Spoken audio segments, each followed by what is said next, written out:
السلام علیکم ورحمۃ اللہ وبرکاتہ۔ اعوذ باللہ من الشیطان الرجیم، بسم اللہ الرحمن الرحیم۔ یا ایہا الناس اتقوا ربکم واخشوا يوما لا يجزي والد عن ولده ولا مولود هو جاز عن والده شيئا إن وعد الله حق فلا تغرنكم الحياة الدنيا ولا يغرنكم بالله الغرور۔ صدق الله العلي العظيم۔ اللهم صل على سيدنا ومولانا محمد النبي الأمي وعلى آلہ واصحابہ وبارک وسلم وصل علیہ۔ معزز سامعین و سامعات، سورۃ لقمان پارہ نمبر 21 اور آج آخری آیات الحمدللہ ہم سن رہے ہیں۔ آیت مقدسہ نمبر 32، 33 اور 34 ہے۔ اللہ رب العزت ان آیات کا فہم اور شعور عطا فرمائے اور عمل کی توفیق اور صلاحیت عطا فرمائے۔ گزشتہ درس میں کچھ حوالہ جات ہم نے سورہ مقدسہ کے عنوان سے دیے تھے، اور چونکہ آخری آیات ہیں تو دوبارہ ان کو نمایاں کر دیتے ہیں۔ یہ سورہ مقدسہ سورۃ لقمان جب آغاز ہوا، اللہ رب العزت نے ارشاد فرما دیا، الف لام میم تلک آیات الکتاب الحکیم۔ یہ حکمت والی آیات ہیں اس میں، اور حکمت کی جتنی بھی باتیں ہیں، رہنمائی ہے، وہ اللہ کے نبیوں کے ذریعے سے ہمیں پہنچی۔ حضرت لقمان کا یہاں پھر آگے تفصیلاً ذکر ہوا، اور اس کے ساتھ ساتھ اللہ رب العزت نے اپنی نعمتوں کا ذکر کیا۔ اور پھر گزشتہ درس میں بھی اللہ رب العزت نے غور و فکر کی دعوت دی، اور ان چیزوں پر غور و فکر کی دعوت دی جو خود کفار مکہ، مشرکین مکہ کر رہے تھے، یعنی اس عملی پریکٹیکلی زندگی سے گزر رہے تھے، لیکن غور و فکر نہیں کرتے تھے۔ ہاں، جب وہ کسی مشکل میں پھنستے تھے، کشتیوں پر سوار ہیں اور کشتی بھنور میں پھنس گئی، موجوں میں پھنس گئی، اب وہ پریشان ہو گئے، کیا کریں؟ تو اب فطرت جاگی، کیوں؟ خوف بہت بڑا ہے۔ اب ان کو نظر نہیں آ رہا کہ کوئی اور بت یا کوئی اور ان کا سرپرست، کوئی ان کا بڑا سردار وہ آ کر یہاں بچائے ان کو، جن کے ساتھ وہ شرک کرتے تھے، کفر کرتے تھے، اور اللہ کے مقابلے میں ان کو پیش کرتے تھے۔ جب مشکلات میں ہوتے تھے تو مخلصین لہ الدین، بڑے گڑ گڑا کے اللہ کو پکارتے تھے، اور جب اللہ ان کو پار کر دیتے تھے پھر وہ غداری کرتے تھے، جھوٹ بولتے تھے، منافقت کرتے تھے۔ کل ختار کفور۔ تو گویا اس سورہ مقدسہ کا جو بنیادی عنوان حکمت ہے، اور حکمت کا جو بنیادی مرکز اللہ رب العزت کی ذات اقدس ہے، وہ مرکز المراکز ہے۔ تو اللہ کا شعور، اللہ کی پہچان، اور اس کے نتیجے میں انسانی سوسائٹی کی مینجمنٹ، معاشرتی مینجمنٹ، یہ اس کی دو بنیادیں ہیں حکمت کی۔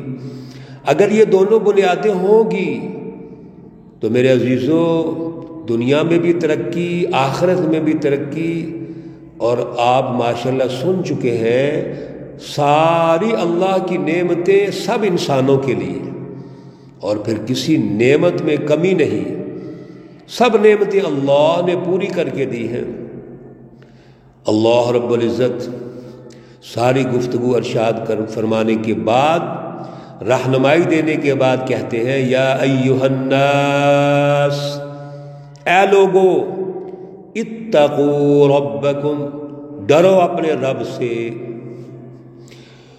واخشوا یومن، اور اس دن سے ڈرو، لا یجزی والد عن ولد، نہیں کام آئے گا کوئی باپ اپنی اولاد کے، ولا مولود، اور نہ کوئی بیٹا کام آئے گا، ہوا جاز عن والدہ شیئا، کہ وہ اپنے والدین کی جگہ پہ کچھ کر سکے۔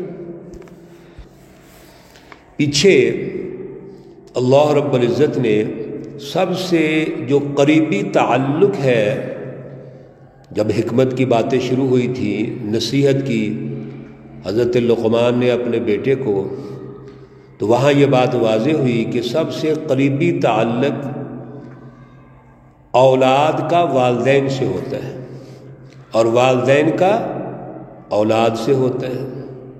اللہ رب العزت ارشاد فرما رہے ہیں کہ اللہ سے ڈرو، ایک بات تو یہ ہے، جب آپ اللہ سے ڈریں گے تو پھر آپ کو کوئی فکر نہیں ہے، دنیا ہے، آخرت ہے، برزخ ہے، قبر ہے، حشر ہے، قیامت ہے، کوئی فکر نہیں۔ یا ایھا الناس اتقوا ربکم، اے لوگو اللہ سے ڈرو، اپنے رب سے ڈرو۔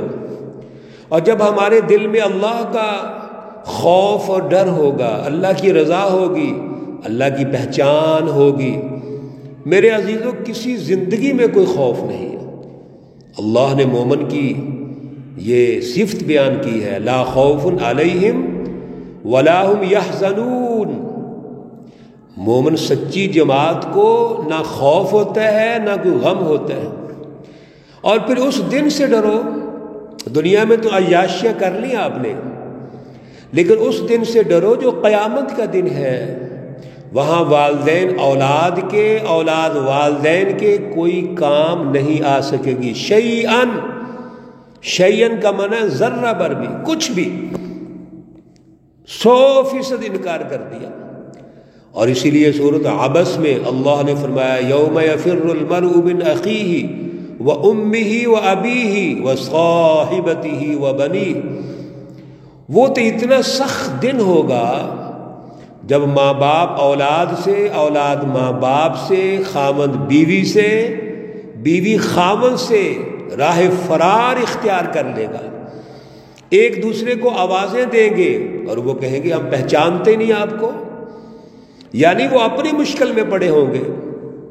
ان وعد اللہ حق، اور سنو بے شک اللہ کا وعدہ حق ہے، سچ ہے، یعنی یہ دن آ کے رہنا ہے، اور جب یہ دن آنا ہے تو سب سے پہلے دنیا کی فکر کرو۔ فلا تغرنکم الحیات الدنیا، پس تمہیں دنیا کی زندگی دھوکہ میں مت ڈالے، ولا یغرنکم باللہ الغرور، اور اللہ کے بارے میں یہ جو شیطان اور شیطانی جماعتیں ہیں ان کے دھوکے سے بچو۔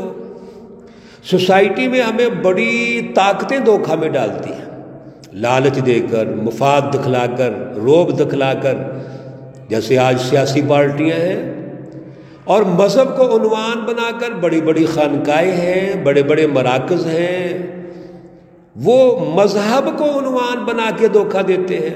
کیا بھائی ہم تو گناہگار ہیں، انسان ہیں، غلطی کا پتلا ہیں، کوئی بات نہیں، اصلاح ہو جائے گی، توبہ کر لیں گے، خیر ہے۔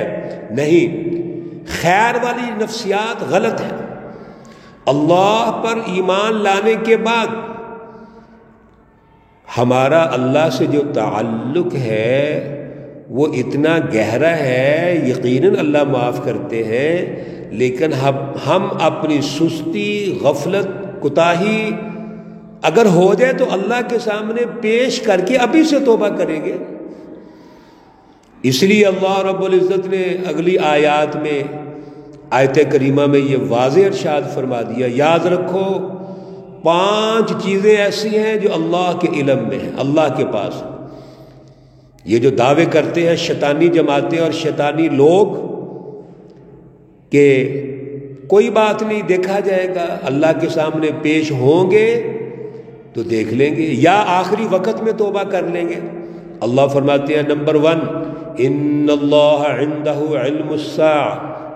یہ 5 باتیں یاد کر لیجئے میرے عزیزوں، دوستوں، ساتھیوں۔